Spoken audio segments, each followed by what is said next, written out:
y no solo de la identificación del cliente usuario, por mencionar alguna.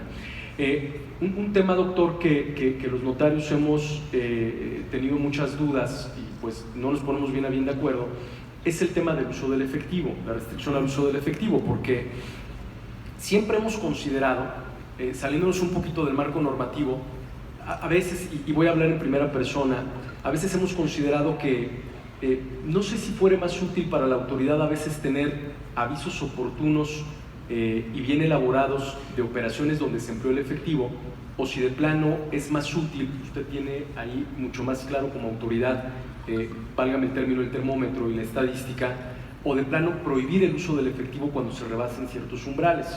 Un primer planteamiento es, oye, podría manejar mis operaciones de efectivo y mejor te aviso después de ciertos umbrales de autoridad, o de plano, como está hoy el marco normativo en términos del artículo 32 de la ley, te permito manejar libremente el efectivo hasta 8.500 UMAS, que por cierto ya salió publicada la UMA, ya quedó en 86.88 me parece pesos, o ya quedó publicada, entrará en vigor el 1 de febrero, pero ¿qué sería más útil su opinión, doctor? Si restringir las operaciones de efectivo de plano rebasando el umbral, o como está un marco normativo más amplio de, oye, pues avísame aquellas que rebasen el umbral, pero permite que se celebre la operación. A veces los notarios preguntamos ese primer punto. El otro punto, no va a pasar esto, ¿no? Y me voy a poner otra vez yo en primera persona en el ejemplo. Llega Alfonso Gómez a una sucursal de Bancomext con una maleta con billetes, y en esa maleta con billetes hay 3 millones de pesos, y esos 3 millones de pesos se los voy a depositar a la cuenta de la licenciada Verónica, porque ella me va a vender un inmueble en una hora en una notaría y le quiero pagar pues, con esa maleta haciendo el depósito, ¿no? ¿Qué tanto el bancarizar el depósito en efectivo cubre el estándar, o qué tanto es una medida efectiva de prevención, o de plano restringirlo rebasando el umbral?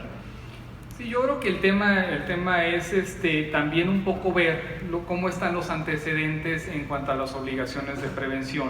Como se dio la ley en su momento, bueno, se contempló esta restricción para el uso de efectivo y ahí está como obligación. Si ustedes ven también, y por eso mencionaba este pilar importante de la prevención, si ustedes ven en el tema del sector financiero, de las diferentes entidades sujetas a obligaciones de prevención, hay diferentes tipos de reporte hacia la unidad de inteligencia financiera. Uno de ellos es el del reporte de operación relevante, que se llama, que eso lo tiene el sector financiero, no la actividad no financiera. Entonces tienen el tema de la operación relevante, tienen el tema de diferentes, la operación inusual, y como está hoy como está hoy la ley, existen en cuanto a reportes el tema del aviso por los montos, y en dado caso que hubiera una situación, el aviso de 24 horas, ¿verdad? Que pudiéramos asimilarlo con el tema de la operación inusual. Entonces, como está hoy el marco, es lo que tenemos. Habría que analizar y discutir entre todos también. Pudiera ser también, que es una obligación regulatoria, el tema de los diferentes avisos que pudiera haber. Si ustedes ven en el sector financiero, bueno, es amplio el tema de reportes que se le llaman ahí. Entonces, como lo tenemos hoy, pues estamos así en ese sentido. Vamos a ver posteriormente algunas de otras obligaciones, si podemos pasar por favor la lámina. Y básicamente el tema, pues ya se mencionó, de la identificación del cliente, ¿no? O usuario, que esta es una obligación específica, es uno de los marcos importantes, el CONTAC. Bueno, ¿qué va a tener como resultado? Pues la integración de un expediente, ¿verdad?, adecuado. La relación de conocer un poco más al cliente, solicitándose la relación de negocios, actividad, ocupación.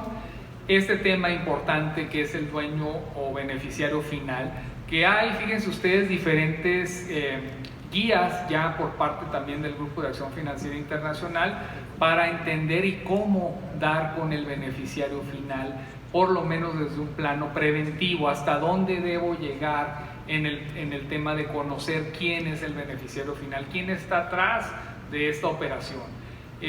La protección de la información, las facilidades que se dan al verificador y obviamente la presentación de avisos, ¿no? En el plano del programa de autorregularización, las personas que se inscribieron, muchos de los temas que presentaron como regularización era precisamente esto de los avisos a las autoridades. Entonces, este es el marco jurídico, estos son los temas de verificación de cumplimiento de la ley, que obviamente cada uno de ellos, como hemos señalado aquí con Alfonso, tiene sus particularidades y obviamente que estamos en la mejor disposición de entender qué busca la autoridad en esta verificación, cuál es el cumplimiento, y en ese camino vamos obviamente con el Colegio Nacional.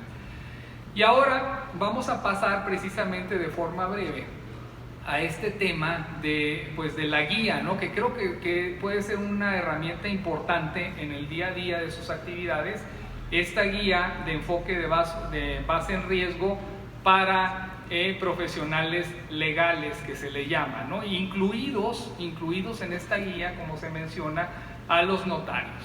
Hay un antecedente en cuanto a la guía en el año 2008 y como pueden ustedes ver, ya la reciente publicación fue en junio del 2019. Es importante mencionar que es de mera orientación, es no vinculante, está basada en la experiencia de los diferentes países que realizan la actividad notarial o la actividad legal. Fíjense, menciona a los despachos de abogados o a los abogados que realizan la función de manera independiente y los notarios públicos. Entonces, lo que dice el GAFI en esta guía es cómo te puedo ayudar a darte por lo menos una guía. No es obligatoria, pero es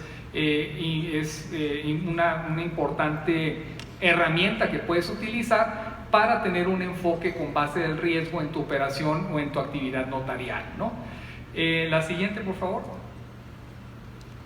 Entonces tenemos esta guía, cómo se está desarrollando. Primeramente te menciona que tengas un enfoque con base en riesgo, que es lo que hemos hablado aquí. Recuerden la recomendación primera, etcétera, del GAFI lo menciona. Y cuáles son los elementos claves, ustedes ahí los tienen. Identificar y evaluar el riesgo. Cada uno de ustedes en su notaría, en su actividad, tendrá pues que identificar, ¿no? o ayudar a identificar cuál es el riesgo que tengo en el tema de lavado de dinero o financiamiento al terrorismo. Tienes que hacer una gestión de mitigar ese riesgo que tú ya ubicaste, ¿no? Y identificar qué voy a hacer para mitigar ese riesgo, el monitoreo continuo de esa actividad y obviamente la documentación que voy a tener como soporte a este enfoque de riesgo.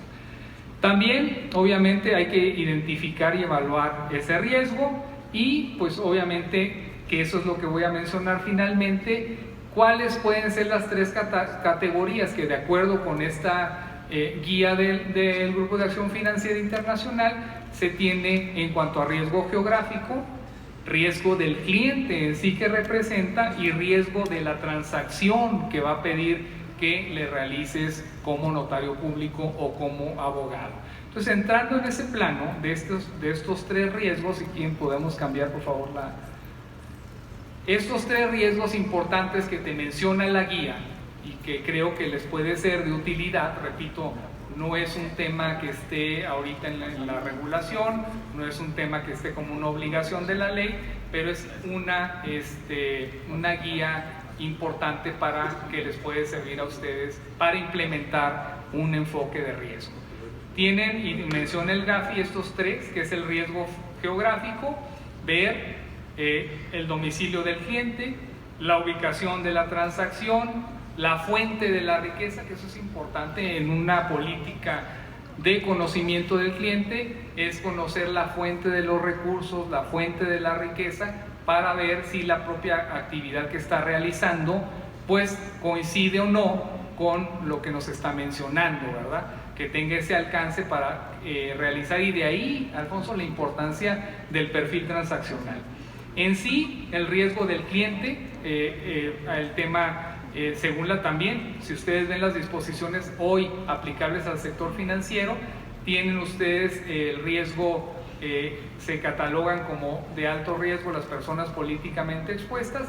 ¿Y qué es básicamente lo que se hace? No es que se niegue la relación de negocio con una persona políticamente expuesta, sino que tienes que realizar un conocimiento más profundo de su actividad para conocer si realmente lo que está realizando es de acuerdo a su perfil o actividad, ¿no?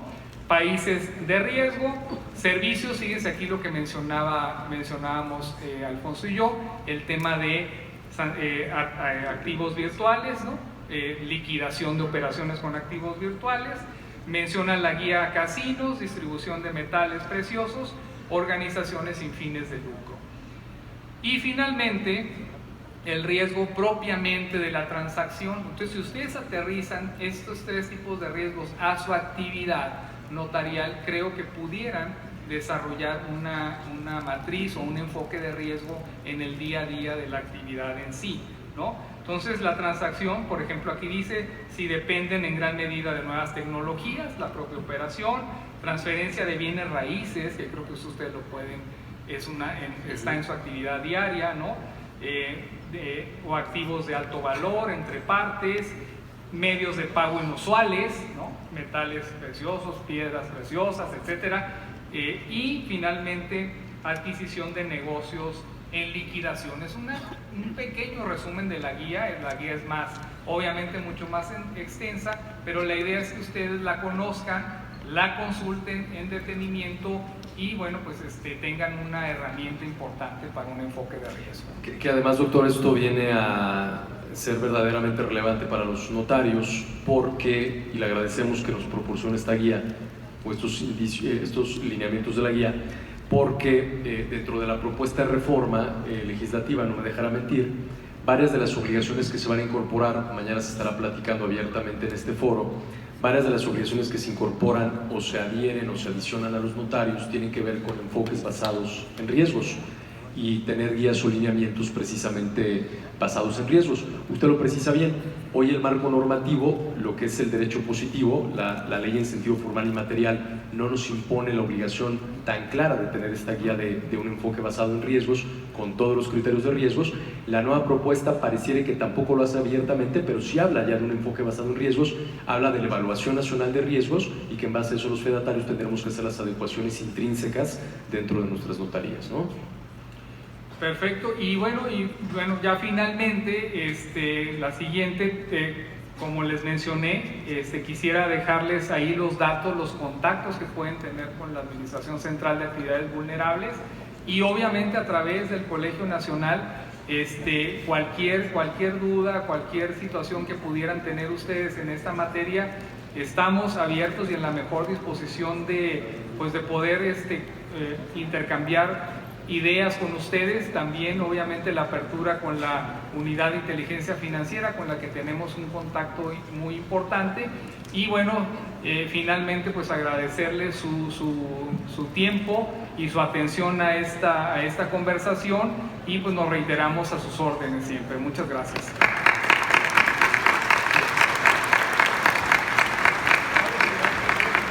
Muchísimas gracias, doctor. Muchísimas gracias, querido Poncho. Realmente cumplió a cabalidad con el título de la conferencia, Aspectos Prácticos de la Ley Antilavado, lo que está y lo que viene. Muchas gracias, porque además el tono con el cual ustedes lo exponen, el tono de diálogo entre el SAT y el notariado es tan cordial, tan afectuoso y tan respetuoso que lo apreciamos mucho. Muy amables. Y les pedimos a las notarias Samantha Salgado y Verónica Morales que les entreguen un reconocimiento adicional al que ustedes hacen con su aplauso. Muchísimas gracias.